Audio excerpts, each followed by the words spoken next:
आज की हम अपनी इस वीडियो में आईटीआर फॉर्म्स के बारे में बात करेंगे। हमारे इनकम टैक्स डिपार्टमेंट ने इनकम टैक्स फॉर्म एक इंडिविजुअल टैक्स पेयर के लिए 4 लॉन्च किए हुए हैं, ITR 1, 2, 3 and 4। ITR 1 is a simplest form जहाँ पे ऑलरेडी सारी की सारी इन्फॉर्मेशन जो है वो इनकम टैक्स डिपार्टमेंट वालों ने प्री फिल की होती है। बस आपको जाना है और वहाँ पे वेरीफाई करना है कि वहाँ पे जो आपकी डिटेल्स डली हुई है वो सही है या नहीं है। अब आपके मन में ये क्वेश्चन आ रहा होगा कि प्री फिल्ड क्यों होती है? क्योंकि वहाँ पे आईटीआर 1 मेनली उन लोगों के लिए भरी जाती है जो कि सैलरीड इंडिविजुअल होते हैं। और सैलरीड इंडिविजुअल है इसका मतलब कि आपका एम्प्लॉयर आपको सैलरी दे रहा है, वो सैलरी दे रहा है, उसके ऊपर आपका टीडीएस काट रहा है और टैक्स उसके ऊपर काट रहा है, तो वो काटा हुआ टैक्स जो है वो सरकार को जमा करवाता है।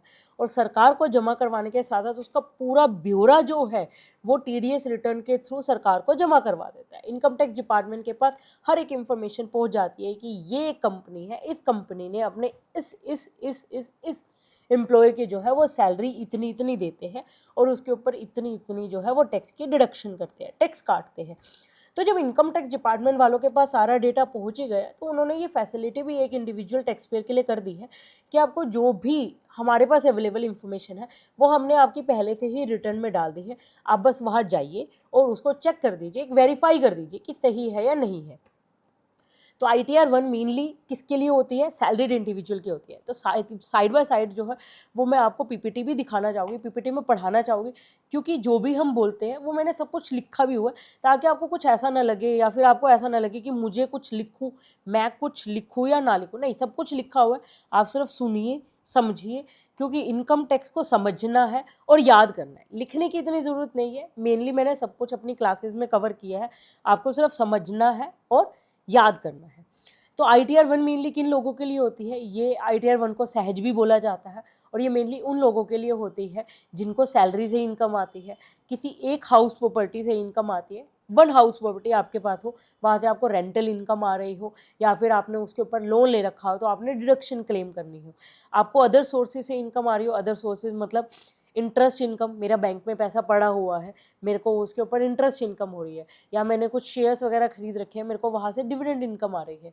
तो ये सारी की सारी इनकम जो है वो कहाँ पे रिपोर्ट होती है? वो आईटीआर 1 में रिपोर्ट होती है। और एग्रीकल्चर इनकम अगर 5000 तक की हो तो भी आप आईटीआर 1 को फाइल कर सकते हैं। लेकिन the main condition is that कि आईटीआर 1 सिर्फ वही लोग भर सकते हैं जिनकी टोटल इनकम जो है from any of the source, किसी भी सोर्सेज से जो है वो 50 लाख से ज़्यादा की ना हो। ठीक है, ये कुछ केसेस होते हैं जिनमें से मेन केस कौन से हैं कि टोटल इनकम अगर आपकी 50 लाख से एक्सीड कर जाती है, आपको आईटीआर 1 नहीं भरना है। आपका कोई ब्रॉड फॉरवर्ड लॉस है या फिर लॉस आपको कैरी फॉरवर्ड करना है, मुझे इस साल जो है वो लॉस हुआ है और इस साल का जो लॉस है मुझे आगे आने वाले सालों पे लेके जाना है, तो उसके लिए मैं आईटीआर 1 को फाइल नहीं कर सकती हूँ। आईटीआर 1 को वो लोग भी फाइल नहीं कर सकते जो कि किसी कंपनी में डायरेक्टर है या किसी आपके पास कोई अनलिस्टेड इक्विटी शेयर्स है, तो भी आप आईटीआर 1 फाइल नहीं कर सकते हो। आईटीआर 1 वो लोग भी फाइल नहीं कर सकते जिनके पास कोई एसेट है जो कि बाहर आउटसाइड इंडिया है और कोई इनकम वो कमा रहे हैं जो कि आउटसाइड इंडिया से कमा रहे हैं। आपके पास कोई अकाउंट है लोकेटेड आउटसाइड इंडिया, किसी बाहर के बैंक में आपके पास एक अकाउंट है और उसकी साइनिंग अथॉरिटी आपके पास है, या फिर आईटीआर 1 उन लोगों के लिए भी नहीं है जिनका टैक्स कटता है अंडर सेक्शन 194N। 194N कहता है कि अगर आपने कैश विदड्रॉ किया है पूरे साल में 1 करोड़ से ज़्यादा का, तो आपके ऊपर 2% का टीडीएस कटता है। तो अगर आपके पास टीडीएस कटता है आपके ऊपर, तो भी आप जो है 194N के अंदर अगर आपके ऊपर टीडीएस कटता है तो भी आप आईटीआर 1 को फाइल नहीं कर सकते हैं। आईटीआर 2 मेनली उन लोगों के लिए होती है, सैलरी वालों के लिए तो होती ही होती है, प्लस 50 लाख से आपकी इनकम एक्सीड कर गई तो आपने आईटीआर करनी है।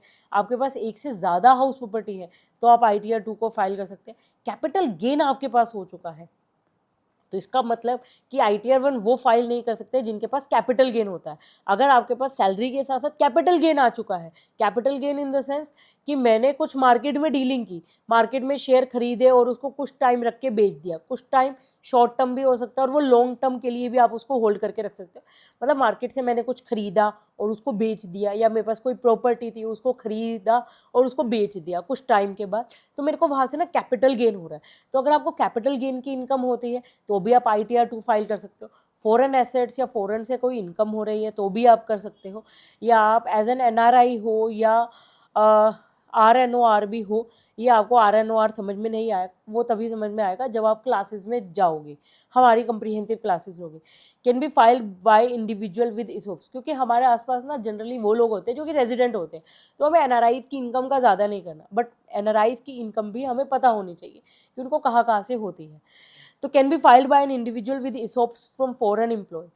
ESOPs मुझे कुछ जो है वो शेयर्स मिलते हैं। क्यों शेयर्स मिलते हैं? क्योंकि मैं उस कंपनी का एक हिस्सा हूँ।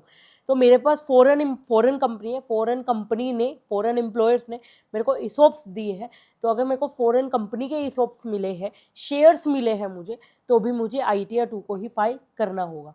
ITR 3 वो लोग भरते हैं जो कि ना तो ITR 1 में लाई करते हैं, ना 2 में लाई करते हैं, ना ही 4 में लाई करते हैं। जिसका कोई साथी नहीं होता उसका ITR 3 साथी होता है, क्योंकि ITR 3 में हर एक चीज़ को रिपोर्ट किया जाता है। तो ITR 3 मेनली किन किन लोगों के लिए होता है? अगर आपका मेनली प्रोप्राइटर्स के लिए, बिजनेसमैन वालों के लिए होता है ये। तो अगर आपका बिजनेस है, प्रोप्राइटरी बिजनेस है, तो आप ITR 3 फाइल कीजिए। आप पार्टनर्स हो, पार्टनर्स की इनकम पार्टनरशिप फर्म से आ रही है, तो आप ITR 3 को फाइल करो। आप फ्रीलांसिंग का काम करते हो, कंसल्टेंसी बिजनेस देते हो, तो आपको ITR 3 फाइल करनी है। कैपिटल गेन आपको हो रहा है, प्रॉपर्टी से हो रहा है, मार्केट से हो रहा है, आप ITR 3 फाइल कीजिए।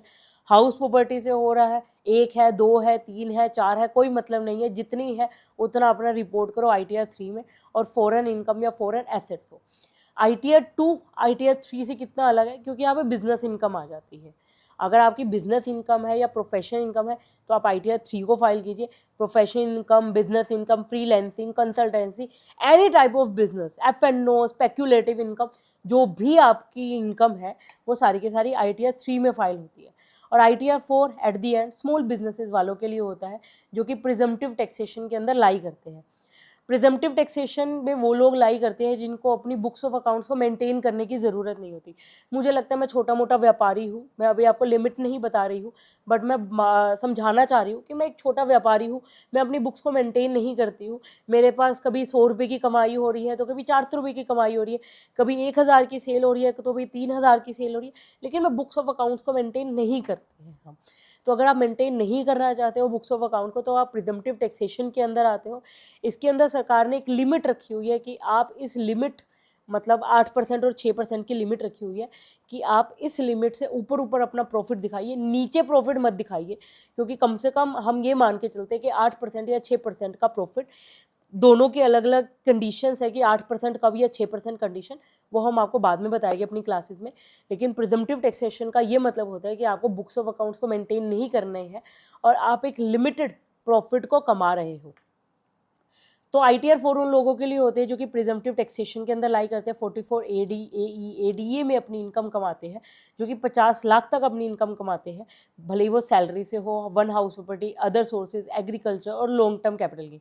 ध्यान रखिएगा, यहाँ पे लॉन्ग टर्म कैपिटल गेन को लिखा हुआ है, शॉर्ट टर्म को नहीं लिखा हुआ।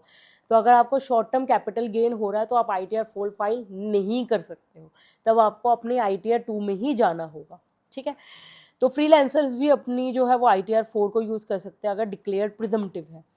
तो इन शॉर्ट कि ITR 3 is the comprehensive income tax return, जहाँ पे आप हर टाइप की इनकम को फाइल कर सकते हो।